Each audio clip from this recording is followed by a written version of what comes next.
Bienvenue chez UI. Nous accueillons ce matin, au matin de l'Académie, Marc Ferracci, qui est un économiste de formation et qui est également aux premières heures d'En Marche et député des Français de l'étranger. Nous allons évoquer ce matin avec lui les questions de l'emploi et de la réindustrialisation.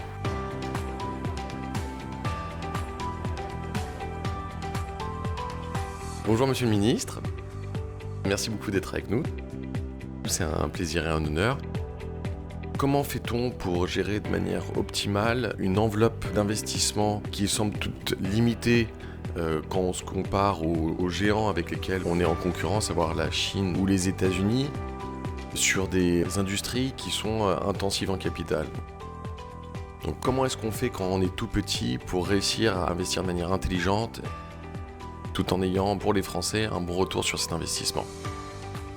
En France, on est un pays dans lequel les entreprises ont parfois du mal à grandir. Quand on se compare à d'autres, quand on se compare aux États-Unis, quand on se compare à d'autres pays industrialisés. Moi, j'ai envie de comprendre ce que sont au fond les obstacles qui parfois, pas toujours, parce qu'il y a aussi de très belles réussites, empêchent nos entreprises de grandir aussi vite qu'on le souhaiterait. Ça peut être des obstacles qui touchent à la fiscalité, ça peut être des obstacles qui touchent à la réglementation, au droit du travail. Ça peut être des obstacles, et c'est aussi pour ça que je suis content de venir chez UI, qui touchent au financement et aux conditions par lesquelles on progresse en se capitalisant ou en accédant au crédit bancaire. Donc j'ai besoin de mieux comprendre tout ça. J'ai besoin aussi peut-être d'échanger sur des idées que j'ai moi. C'est important pour recevoir leurs idées, pour recevoir des témoignages très concrets sur ce que sont leurs contraintes au quotidien.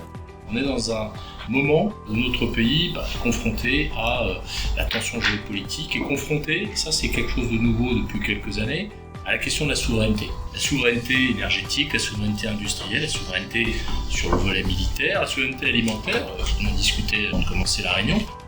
J'ai essayé dans mon engagement politique de porter des réformes, de porter des idées nouvelles. Certaines ont connu un petit peu de succès, d'autres ont peut-être été un petit peu moins couronnées de succès. C'est tous ces échanges-là qui sont très précieux et sans lesquels on ne sait pas bien faire notre travail de législateur, on ne sait pas bien faire notre travail de politique.